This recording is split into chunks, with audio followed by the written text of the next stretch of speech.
Good afternoon, lovely people out there. This is Yes Exclusive Flowers, today on the road with an amazing guest that we have on our Yes Exclusive Flowers piece of the puzzle series. A very warm welcome to Angela Desveaux from WedLuxe, sitting right now in the United States. And Good we are morning. sitting, Hello, hello. we are sitting in the middle of nowhere, and we really made it in time, like at least to speak to you, because we couldn't miss this. Thank you so much for being patient to talk to us today. A pleasure. I don't even know how I can introduce you, because you are doing amazing things for the luxury wedding industry. Your Thank you. blog or your platform is just, I mean, out of this world. I think Thank you. everyone, like not even brides only, everyone who wants to draw inspiration from just prettiness can go there and find it. Thank Tell us a little bit more. I read, I mean, you have started also more than a decade ago with Yeah. that platform. Tell us a little Yes. bit about like the start of the platform. Like, how did Yeah. you, I mean, come up with the luxury wedding market? Was that something that you personally were interested in? Because Yeah. or how did Great. it start? Great question. So, sometimes when I look back, I think, how did I arrive from A to B? But honestly, it started 10 years ago. Actually, it was almost 13 years ago. My husband and I were living in Vancouver, Canada. We're Canadian. And he was a teacher, and I'm a graphic designer. And I'm still very actively doing graphic design and branding projects, as well as running WedLuxe. So my graphic design plays very heavily into everything that we do with the WedLuxe platform. But back when we started, I was designing wedding stationery, and my husband was a teacher, and he was filming weddings as a videographer on the weekends to make extra money. That's And amazing. yeah, it's kind of funny how it worked out, because we looked at each other and we realized, and actually, I was also assisting him with those weddings. So I was his camera assistant and I Wow. was a videographer myself. And I myself have filmed probably over 100 weddings now. I haven't done it in years. It's been probably 9 years since I filmed a wedding, but I was his assistant, and I was a good assistant too. But Just for the record. just for the record. But we kind of looked at each other back then and thought, we are interested in the high end events. We're not so interested, without any disrespect to any bride who has a budget wedding. We were interested in the art and the design of a wedding as it pertained to filming them, because we wanted that specific kind of clientele to put that kind of work out into the universe. And at the time, there was not a platform for us to advertise as Canadians looking for a luxury platform. There were lots of great magazines coming out of the United States, but the Canadian market there was a void. So as a graphic designer, I filled that void, and I started the magazine in Vancouver, and it was really originally designed to advertise my husband's wedding video business. And it started as a project. It really was not meant to be a brand or a global company. I never thought it would take us to where we have landed, but that's how it got started. So it started very small, and then we grew it bit by bit. That's amazing. And I think, I mean, we have also spoken to so many people on our piece of the puzzle series. And I think it's amazing to see how people can grow something that was maybe a hobby or just a passion to like a really full grown business. Like if you're just passionate about the project. And I think that's, I mean, that is amazing. And tell us then, how did that shift? I mean, like, how did it shift maybe from like you doing still, or your husband doing like the videography, to seeing that, wow, there is a huge demand for high-end weddings, and maybe platforms where people can actually really advertise their services. And you need to do this like on a full-time scale. Like when was that, and how did you like feel like at that moment? Was that a passion project then, like still, or did you just take the opportunity? The funny story, much of the WedLuxe growth came from necessity, financial necessity. So again, we started it in Vancouver, which is a very cosmopolitan city and still a very healthy wedding industry community that services the luxury market there. However, the city is not big enough to sustain the kind of operation that it requires to produce a luxury wedding publication like ours. And in the first year, we almost went bankrupt. So we almost lost our house. We were backed up every credit card, looked at each other, and my husband, who's actually very much behind the scenes, but he is the business risk taker. And he looked at me and said, we are going to go under. But I believe in your product. I believe in WedLuxe, this brand that we've kind of cultivated here locally. But if you don't, and we don't expand this, we're going to lose everything else that we've worked for prior to starting this business. So we looked to Canada's largest city, which is Toronto, and that's where we expanded. And thank God for that, because frankly, I don't necessarily think WedLuxe would have sustained had we not found another group of event professionals that were interested in what we were trying to achieve. So we launched it in Toronto the following year, and slowly it took 4 years to grow out of our debt and really to start to see a return. But 4 years later, it was a great idea that we did it, and we've just been continuing to grow ever since. The big push for us over that kind of hurdle was the WedLuxe show. I'm not sure if you've heard of it or not, but it's a very big event that takes place. It was going into its 9th year or 10th year, actually, but we're probably not going to be able to do it on the scale that we have done in years past. It's 2,000 people that come through the door over a 2-day period. And it certainly winded me, because it's a huge part of how we can, do all the rest of our operation. It's integral, but we're creative, and I know that the people in Toronto are creative, and we have an amazing event partner, Diana Piret. She's amazing, and she will also come to the table with lots of ideas. So it's going to look different, I'm sure. I don't know what the plan is for it yet. Honestly, we're figuring that out, like everyone else in the wedding industry. Yes, what exactly. But it's time to pivot for a lot of us, and we're no different in that regard. And we also say, I mean, as bad as the situation actually is, there is a lot of things coming along with which is innovative, is creative, is a little bit taking a step back sometimes, which makes a step forward. Absolutely. And I think that is the good side of the coin. There's always two sides of a coin, and I think what we have seen also in our industry, there is a lot of people, they had to make other plans, which is in a lot of cases a very good outcome. We really appreciate what they do, and I think that is maybe also something what we will see in the next couple of years in our industry.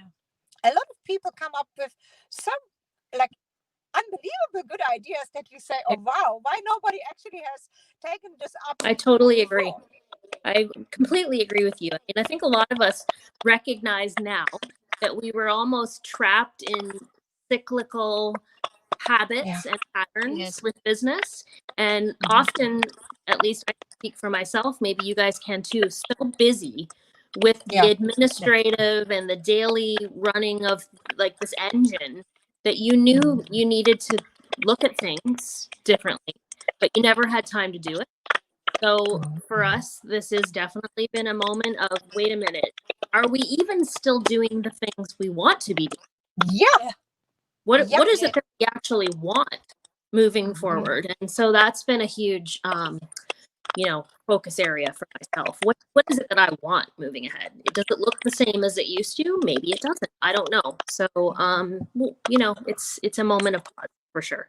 Whether we want it or not, it's a moment of pause. Yeah. Yes. And I mean, as you also mentioned, like before, actually every crisis, and it was the same as you mentioned before, every crisis actually will set you back, but you will come up with ideas just because you have to, you will come up with like much more ideas than if you are like in a treadmill that is actually working. Maybe you don't see left, right, and center because you just like know that you have to carry on, you have to keep on going. But once you really sit down, and you're forced to sit down, like because in this moment in time everyone was really forced to sit down, then we can really think about, okay, what is it that we are doing, and do we want to go this route, or do we want to maybe change, or what needs to be adjusted to actually really be in the position where we want to be and not where we have to be, because there's no time to really think about other options. It's true. It's very true. Although I think you would agree, I'm sure everyone in our industry would agree, we could have done all of that in an 8-week span versus an 8-month span, or however long this is going to be. I mean, I think that's been the real, you know, moment of not just pause, but fleeting moments of terror for those of us who earn a living in this industry, is that there doesn't seem to be a moment of, when is this going to end? You know, we're all planners. Everyone in the events industry is a planner in some way, whether you're a planner of floral or a planner of actual the events or whatever it is, you're part of the industry. You always have to look to the future to figure out what you're working on right now. And I think that's the strain on all of us mentally, not just economically, but we can't plan for the recovery because there's no recovery plan in sight. It's at, you know, so that's been the real challenge also. But again, what do? We just have to go with it daily and and it's this uncertainty. And I mean, I just mentioned for South Africa just today, and this is like been 150 days, like almost, where we are in lockdown, coming from stage 5. Still today we have stage 3, but tomorrow we're going into stage 2. So there are a lot. I mean, everyone in the industry who's just been like neglected in the sense, like, because there is no government funds, there is no support system. I mean, all those people had to make a living somehow. Until now they have to put food on the table, take care of their kids, homeschooling, like everything, like. So there's no government support in South Africa. There is one little thing that you can apply for a small percentage of the salary as a support, but that is also a very specific thing. The first month in April, there was lots of application and it took long, and then there was a huge fraud case because that's also the part money of was allocated in a different money way. was allocated, and then sorry to hear everything got stuck, and there is still people, they have not received money for 2 months. So I mean, even we have applied for that, and we have paid like all our stuff from our own account because we couldn't wait until we got something from the government. And that's actually a very bad situation. A lot of people in our industry, as well as in the tourism industry, they have no income. There is just, like yesterday I heard the story of a musician. He has to make a food on the table.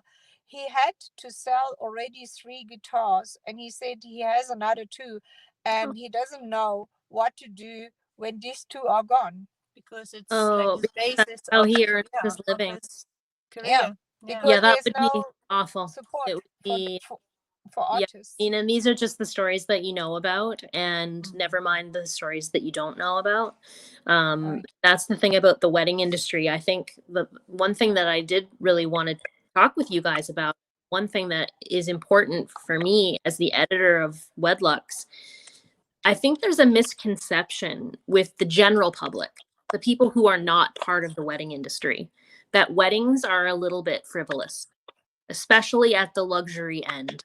And I understand why that perception would be there.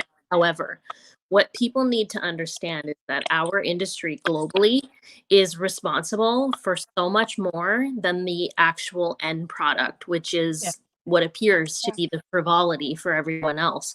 And by that, I mean the suppliers, the floral suppliers, the floral growers worldwide, the people who are the food manufacturers, the people who are the cake maker, but even further down the chain, I'm talking about the suppliers of the catering ingredients themselves. Whether it be the potato farmer or the farmer of whatever supply chain is now broken because our multi-billion-dollar industry is shut down overnight. And it really, you know, it struck me when I saw the flowers in Holland that had to be thrown out. And I just realized in that much larger this is than someone's wedding at a hotel venue. This is huge implications on economics worldwide. Just from our it's segment not just of a the picture. industry. Yeah, it's not just it's a picture. chain, I mean, because it's not we are just depending all on each other. Yeah. I mean, you are so visual, you know, and I mean, specifically when you are in graphic design, if that was where you come from, but like you do a wonderful job in actually like promoting luxury, high-end luxury weddings through pictures. But it is not just a picture, you know. Absolutely. It's so much more. Like to come to that picture, so many, like dozens of companies and hundreds of people are actually taking care that this moment in time can be possible for a couple. Absolutely. And it's feeding so many people. Feeding families. This industry countries. feeds families, and it really and I mean, matters to the economy. Just for our part in the world, in Africa, and I just say like Africa generally, I mean, we do not have huge companies that are working in luxury high-end industries, you know. There's not like big companies. Most are very small, either single like companies or family businesses, like, or just like a handful to 20, 30 you know, like employee businesses. So they are really vulnerable. I mean, you think like they're doing an amazing job, yes, and they do, but they are vulnerable if they like ground is taken on which they are standing. And this is really a very, very difficult part on our side. It is. Tell us maybe a little bit. Wait a moment. I wanted maybe to come back to what you said, and this is very, very much important. And we also saw, and we are very, very thankful that you have taken this up. We saw that you have posted the empty table. That some of our colleagues and Man and Croc event has created in South Africa. It was supposed to be a statement, actually, to say, Mr. President, it was made actually for our president, Mr. President, please take a seat. Please take a seat. You'll be the only one there. Yeah, you will be the only one there. Because it was also, I mean, like our industry, there was, I don't know if people like outside know, it's not just that our industry wasn't function. We had lots of more restrictions. There was a ban of alcohol. You couldn't even buy a bottle of wine somewhere.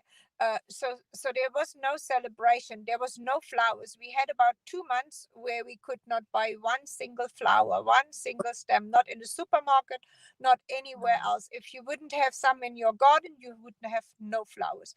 So there was a very sad life, actually. And that's why people want to go back in the industry. They want to perform safe events. But they have to have a chance to make a living. I think that's the statement. Yes. I mean, first of all, the photo that you're talking about, it is, yes, I posted it on the WedLuxe account. And I was struck when I saw it. And as I was telling you guys before we went live, it does make me emotional to see it. You know, it's symbolic of the world right now. And people, especially in our industry. But what struck me was how many people commented on it from the industry on the feed. But yes, I think the other thing that maybe is frustrating for people in our industry, but gives us hope also, is that the event planning community of all of the communities that have been affected in terms of economic parts of making up an economy, the event industry knows how to do things correctly. If only given the chance. I do believe that if you give this challenge to some of the smartest event planners in the world, they'll come up with ways to have events safely, much more so than perhaps a different industry. I mean, event planners and people in our business, we're used to finding solutions to challenges. That's what it is.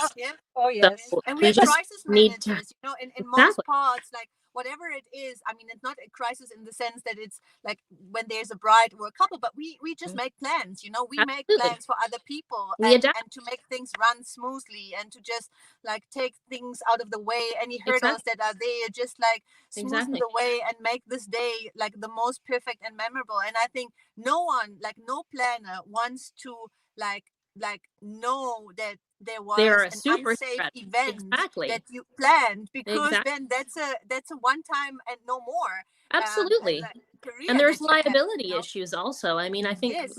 you know, in particular in Canada, I know that they have made it a liability for event planners, specifically to the Vancouver region. I know this, that event planners are legally liable if they have a super spreader event, or if they do not follow the guidelines that the government has set forth. So no event planner wants to be a super spreader. At the same time, every event planner is up for this challenge. That everyone that I've talked to is saying, just give us a chance. We can figure it out. You know, and you mentioned Sarah Haywood, that you know her, friend of a mutual friend. She's been so active in the community in England, saying exactly that. Just give them a chance. Yeah. You know? Just give them a chance. She was very hardly fighting for Yeah. for reopening, and she even made an announcement to the Prime Minister, which I found amazing. very, it was amazing. Yeah, but you know, this is at one hand it is very amazing, but at the other side you also see how hopeless our industry is, that we have to call out to the Prime Ministers, to the government, to the presidents. You know, there's no lobby. But again, I think like us. Again, I think that goes back to the misconception that a lot of people have about our industry being event frivolous, or events are one thing we can all do without. It's like, well, it's events, just sacrifice an event. But it's like, no, we have to take a larger look at the picture and realize, as I've already said, that events are a part of how people feed their families. But you know, and maybe governments will start to realize, I don't know. We can only hope. We can only hope. Hopefully, yeah. But it reminds me what you say. It reminds me to a situation just recently, because there was no lobby for our industry, and somebody from the event industry has taken a lead to bring like people together, and to say they found an association, and they wanted to go to court for fighting to reopen the industry. That's happened in a few places here in the United States as well. They take, like in New York, people have taken the government to court in the state and of New York. The interesting aspect on that, it was announced on Facebook, and I read very shocked actually the comments of the ordinary people, and that's exactly what you are saying. They even laughed at about the wedding industry. Some even said, what is this, a wedding industry? Like, I have never heard about that. And I was thinking, like, oh my God, if people not even know that there is an industry, you know about a wine industry, a tobacco industry, or whatever industry, a textile industry, but there is a huge industry where people work in, like, for events, not even only for weddings, but for events in the greater. It's true. That was really shocking to me. Yeah, it is true. Yet at the same time, if you think about it, the wedding industry that you're talking about is really only a 20-year, maybe 30 years tops, in terms of, 30 years ago, 20 years ago, approximately. It wasn't the industry that we all know and love now. It really has developed quite considerably over that 2-decade span, I feel. I mean, even since, well, I guess it's 30 years properly that we've really been working on this industry, so that it is in fact an industry. Of course, I know there have been florists that have been working in weddings a lot longer than 30 years, no question. But I'm talking about the scale of events that essentially on our platform, there just weren't events like that 30 years ago. So it's a new industry in some senses, but we have a long way to go. Absolutely. In all corners of the world. You are right. You are Yeah. so right. Maybe we have touched a little bit the past and the current situation. Maybe just let's go like into the future. My question would be, and we have been recently invited to a chat of experts here in Africa for different people from different African countries. They all are in the like luxury wedding industry. And the question was, how do you see the luxury like wedding industry after COVID? Like how do you as an expert see the luxury wedding like maybe globally after the pandemic? Well, that's a good question. Now, if only I had my crystal ball just to figure out when that date is. I do see very clearly one thing that I think is going to happen immediately when we can all get back to business, is that there will be a newfound sense of appreciation from the clients and from the people in the industry itself. I think a lot of us took for granted the very basics of getting together with a large group of people. And I think that by the time we're able to, people will be done with the micro. There's obviously going to be micro events that continue in the future, but those events have always been taking place. So when I hear people talking about a micro wedding trend, that's the current necessity trend. But micro weddings have always been a thing. So that's like saying it's trying to make something new again, which it is now new. You have to have a micro wedding if you're going to get married right now. So like that's just all there is to it.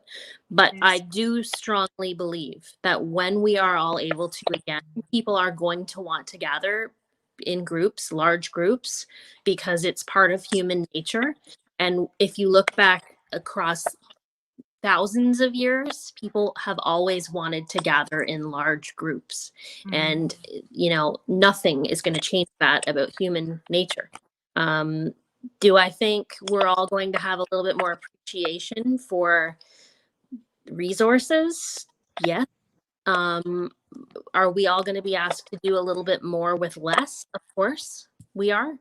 We're just going to have to get more creative, I think, as an industry. I think supply chain sources are going to be at the forefront of a lot of event planners and clients. I think this is going to be a moment in time where your clients are going to start asking more about where you're sourcing things from.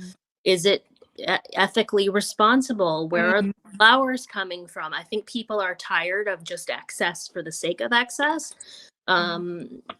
It's not to say that design and big over the top weddings aren't a thing. I know they always will be moving forward. It's just that I think are going to be collectively held a bit more responsible for where that stuff is coming from. But honestly, I know we're going to get there quickly when this lifts. People are looking for joy. Where all the fun in life is gone. That's the thing. And you realize now it's like, oh my God, all those little things that I kind of took for granted along the way, like having cocktails with a group of 12 women. Or being at an event of 300 event professionals and being able to freely walk around the room and talk to people and give someone a hug. That's fun. This is so strange that we meet people and we go one step back instead of going towards them. This is I feel still this is so strange. I really will never really like be comfortable with this, so because we all people's people, in like our industry specifically, we're not IT people that are okay if we sit I don't know 2 weeks in front of the computer and don't see anyone, but the people in the event industry, well, that's my life on a daily basis, but yes.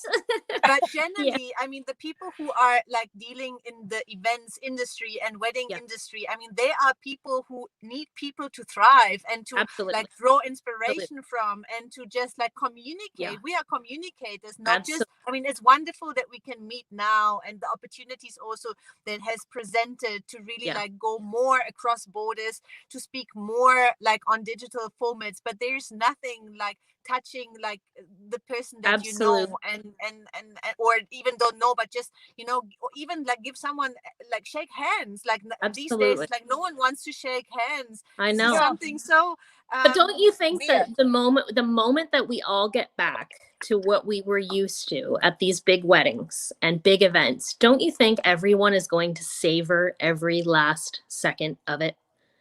Like, it's just going to be a moment to be savored, whether it is taking in the flowers or taking in the food or taking in the conversation. And I see so much hope for our industry, because I think once we just start to tap back into that sort of water fountain of people's missing joy, and we start giving it back, we're good. We're in the right industry for a rebound. I think people are want more of it quickly. So that gives me hope for sure. I just want to say one thing, which I think when you speak about supply chains, I think it's not only the questions that people are going to be asking is not just like backwards, like where is it coming from, but it will also go, where is it going to? Like, for example, those extensive flower arrangements. Absolutely. What is the plan of maybe designers Reusing. or people like us for repurposing the flowers that have been used at weddings, that may be like at destination weddings that people cannot take back home, or where they can take it to their own homes maybe. I think this will be a lot of the questions, or maybe with food, leftover food, like don't just like chuck it out, or just what is it that you can do with it. I mean, if you've planned for it, okay, great, you've paid for it, okay, even better. But now what is it if not everyone has like finished what they have? So just doing good with what you have on your hand, I think, is going to be big. Also, it's a responsibility. I would say even it was always a responsibility of planners like us, but we never really like took it up, because also again we were so busy. We were so busy just managing like everything, just being happy when it was like a finish, when the client was happy, but really also questioning our suppliers like as planners. So what is it that you're going to do with it? Like send me a picture maybe of like where the flowers are going. We try always actually to give flowers to old age homes, or to a women's shelter, or like, to just like give those flowers also a second life, in the sense of give other people smiles and make it really worthwhile. That you like spend those There's a business there. There's a business there, because everything you're talking about, while that's really great, it's actually logistically a bit of a headache to do all of what you're talking about, unless you are set up for that as a business to just do it. So it could be the kind of thing where, perhaps somebody could start a business where the client does pay for that to happen in the end, because that kind of thing costs money. And you mentioned the flower waste in Holland at the day of lockdown, or the day before lockdown, and particularly this has also, I think the whole world was shocked, but this has created also, and we are involved in this with the company that's created that, has created a new type of product. It called zero waste, and they take the flowers. They are not going to the auction, or they have not been sold. They go to dry them. There's dried, like natural dried roses, hydrangeas, peonies, ranuncles, everything that normally had to go to waste, because the Dutch flower system is a little bit, under my impression, a bit weird. What is not sold on the auction is not allowed to go back to the auction. It has to be that's wasted. interesting. That's very interesting. It is. Because the auction is founded by grower, and they want to keep the prices high. So that's the reason why, actually. I see. But in this pandemic, we have seen like that also. Such situations can create something very positive. What was very shocking, and people all over the world didn't actually understood what's going on. It like you said, when you saw the table, like the empty table, I think the same sort of emotion it evoked when people saw like how those thousands and thousands of flowers were like put to waste. Yes, it was a gut reaction, like, oh my God. I have a question which goes in a totally different direction right now, because we are sitting in the middle of the Namaqualand National Park, and we are waiting that the sun goes down and it gets dark. But there is also like in Africa a very interesting market for destination weddings. People Uh-huh. come here from all over the world.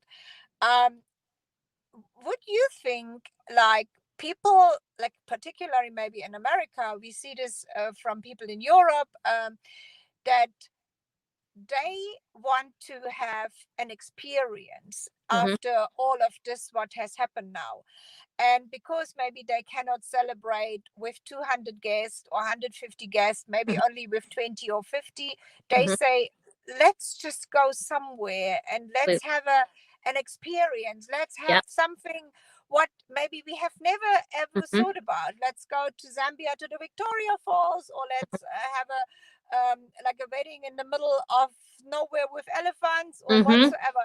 Do you think this is also something like what A trend in America, more. or do you Well, think... I do think, and I actually, one of the biggest regrets that has happened to my business with this situation is that just before this all happened, exactly what you're talking about was really an area of focus for our business. We were really, we believe, and I still believe, that within the wedding industry, there are lots of couples and groups of people that want to do really cool things all over the world. And yes, I mean, I do agree completely. I think it's a bit of a shame at the moment because the Americans aren't allowed to travel anywhere. So I still hold a Canadian passport. I would have to go to Canada, quarantine for 14 days, and then I could travel anywhere in the world. 'Cause I don't have an American passport. I'm a permanent resident of this country, but I'm not a passport holder of the US yet. So I don't know when the Americans are going to be allowed to travel. And the Americans make up, I think, the largest segment of the destination wedding population. I don't have specific stats and figures, but my gut tells me that they're the bulk of the travelers in the destination wedding realm. So I don't know when they're going to be allowed to travel, but yes, I think that the travel community is extremely lucky because everyone wants to go somewhere right now. The minute anyone can travel, I think every airplane is going to be full and every hotel everywhere in the world is going to have a guest.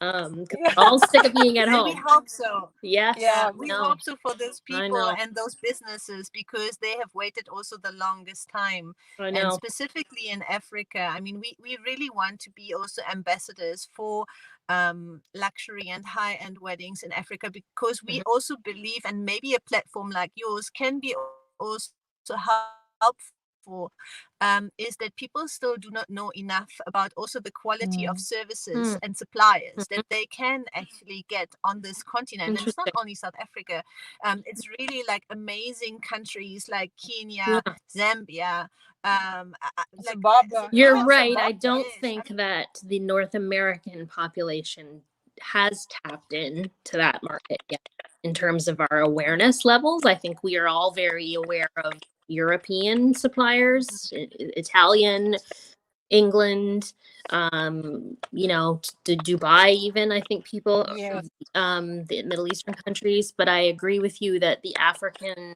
community that hasn't yet been sort of showcased. So maybe I'll help you with that. Yeah, I mean, like we would be very, very happy to be a little bit part of the ambassadorship that we can do. And also at the moment, I mean, price wise, like for us in South Africa, it's actually a disaster, but for everyone that can come maybe next year at the moment, the dollar is like $1 is 22 rand, and it was before lockdown about 18. So you can actually see how much more value you get for the money that you spend. That's interesting. And also, I mean, you have a huge Black African community in the States, so at some point, for some of them, it's been like, it is a cultural attachment maybe that coming they have home, like coming to home. Africa, just to experience maybe where they great grandfathers came from, or Fully. like just to also go a little bit on a historic trip, not only Yeah. like to have a wedding in a wonderful place, and I Yeah. mean the landscapes and I mean the Absolutely. animals, and like it's really like adventurous, but you can have Yeah. it also very chic and high class and very Yeah. urban. I think we have it all, but I think just from the clientele, also from the States, there are lots of different like sub customer groups that one can Mhm. maybe just like allocate to different areas of Okay. Africa, that would be interested in just like making the most of their time here. And I Yeah. think, as you said as well, people just want to go and experience. They want to make Oh, the most yeah. of their life, you know, because now people have like put a mirror in front that life Exactly. is actually not never ending, you know. It Yes, is exactly. the And nothing in life is possibility. guaranteed. I mean, we all have all these plans and things that we think are Yeah, going to happen, and then just in an yeah, instant they fall apart overnight. yeah, Yeah, And I mean, nothing is guaranteed. Yeah. yeah, yeah, what Elfie said is actually we want to make people also aware of we have 5-star hotels, 5-star venues, we have wine estates, we have game lodges, we have actually everything what you need. We have we have a saying, there is the world in a country, and Yeah. this is actually really true. We have like beaches, we have mountains, we have everying we what have a people. butler academy Yeah. that is Listen, basically I'm training. sold. I'm coming over there as soon as I can get. You're more I'm than sold. welcome. You cannot I'm sold. you cannot make us afraid. This is No, not possible. dear, no, please come with open arms. We want to invite as many people, like not Yeah. only from the wedding industry. I think Yeah. like generally people, like I mean in our world here in Africa, they so much rely on tourism. Yeah. So Yeah. whether you obviously come for weddings, and we welcome everyone with open arms, and also like want to see our like partners and suppliers and people in the industry succeed, because this is really important, but also just as part of an experience, like from a travel perspective, Yeah. Africa has just so much to offer, and it's not just one big black like piece on the map, you know. There are so Yeah. many like really countries that have so many different things. For whatever you are looking for, you will find something. And Well, I I mean, am maybe we excited can, to look at yeah, the we can just say that maybe this is also the right like point, like to invite you. We have just recently, I mean, in lockdown things happen, you know. Yeah. We just recently created a platform, weddings in Africa, Mhm. because we have seen a need to promote weddings in Africa, not only in South Africa but also in Africa. And we have invited our colleagues to send us pictures. There's not yet a lot there, but some of the pictures are amazing, actually. Amazing. From not only from weddings but also from landscapes. We want actually to get people feel They need to come. comfortable. They Yeah, need to they go. need You to know, go. this is You really. know. It's not a. They don't need to be afraid, because I Yeah. think we come from Europe, like originally, you know. Yeah. And speaking to a lot of people from Europe, some still are afraid. They are afraid of coming to Africa because they do not know much Mm. about it. You know, they do not know that yes, there are superb still hospitals, medical. Like I Mhm. mean, this will be even more important right now in the coming years. That Yeah. people like know. Okay, if something happens, you know, we have amazing people also like in those medical fields that can take care of someone if something is Right. wrong, and obviously logistics. Just And saying, they have done the first heart transplant in South Africa like Oh wow. centuries ago. Yeah. yes, You know, for yeah. myself, I've never been afraid to go to Africa. Actually, I've been to Morocco once, so that's kind of Africa, but Yes. I've never been afraid. It's mainly that I don't feel like Africa actively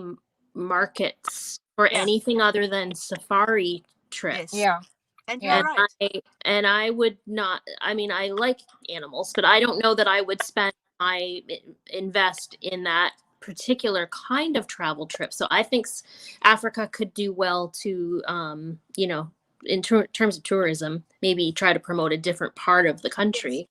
Yes. But I'm excited to go there one day. I just haven't had a chance. I mean, this is what we just do this week. Yeah. I mean, we went on a business trip and we were only like a couple of 100 kilometers away from Namakwaland. Namakwaland is a stretch on the west coast of South Africa towards Namibia, and there is only like a couple of weeks, like now, where the desert is start blooming when the rain was there. Oh, So wow. that's why we maybe when people are interested, they can follow us on our Instagram. We have a couple of pictures there. This is really amazing. You have fields of flowers, orange, yellow, purple, like whatever. Oh, sounds beautiful. It is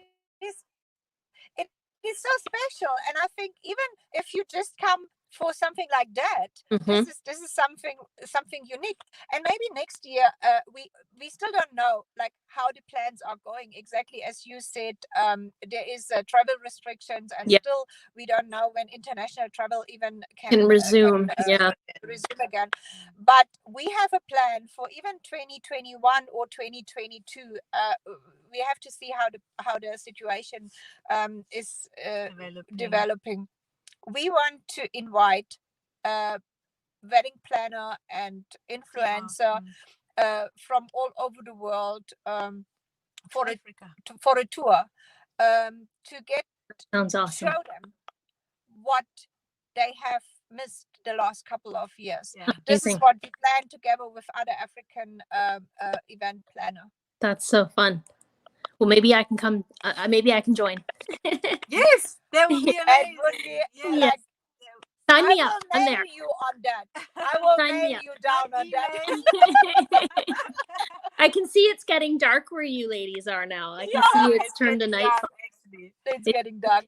Yeah. But so no, definitely. I mean, we really want like for people to see the beauty of this continent, and I think the more people speak about it, the more interest also like there will be, just from Absolutely. Once you've experienced it. I think we always say once you've experienced it, you leave a little bit of your heart here, and you will take so much more with you that will always like draw you back and want to come back. And this is why we got stuck somehow. Yes, exactly. we lost our hearts here. That's fun. My last question maybe would be for you, like you said, you obviously had also time now to think about like WedLuxe and where you want to take WedLuxe, and maybe what you just did because you had to. Where do you want to take WedLuxe? Like, what is your really vision for WedLuxe? Where do you want to take that platform? Great question. I mean, I wish I could tell you what my exact plan was before all this started, but I don't want it to get. I was this close to announcing it publicly, and then the world shut down. But a lot of it does have to do with the global event industry. And I do have a partner here in the US, a very reputable partner that was about to make an announcement with, a big, giant company. But I can't talk about it. So that's on. I'm going to follow you. That means everyone needs to follow WedLuxe now. It's tabled. In the foreseeable future, what's going to happen? It'll happen one day. I just don't know when. But then the other thing that I'm really interested in, just as a person, WedLuxe is my business, but my heart and my soul is design and marketing.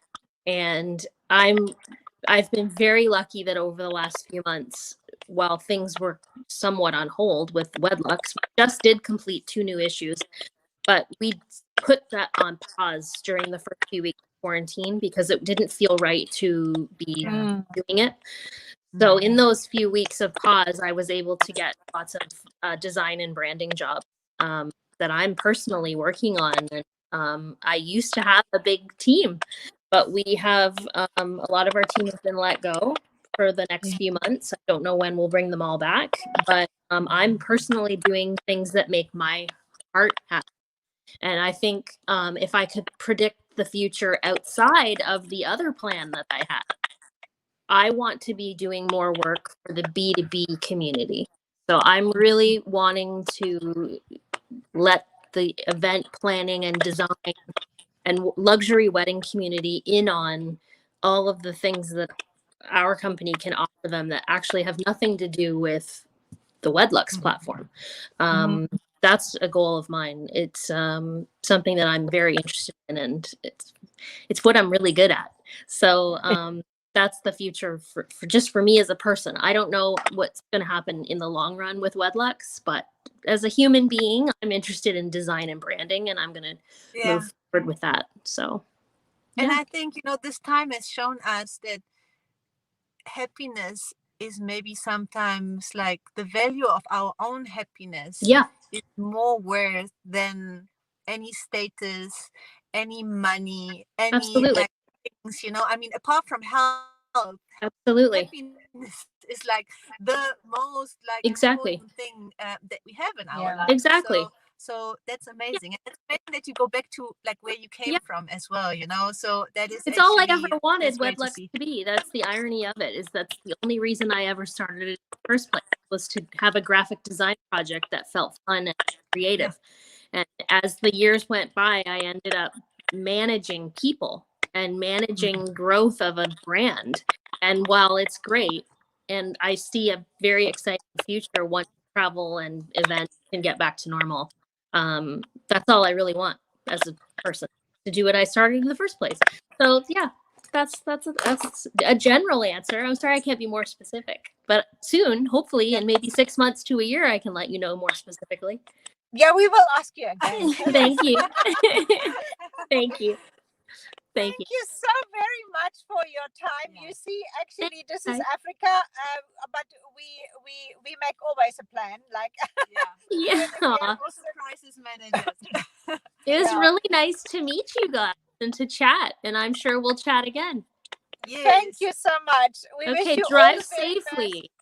Thank you. We will. We're actually going to send you some pictures of where like our tour has took us. So you know why the slight delay. But thank you so much for your patience. Of course. Much help to you and your husband. Thank you. Thank you. And I hope the things are easing a little bit in the United States, and obviously for everyone in the event business out there, that there will be business soon. People will travel again.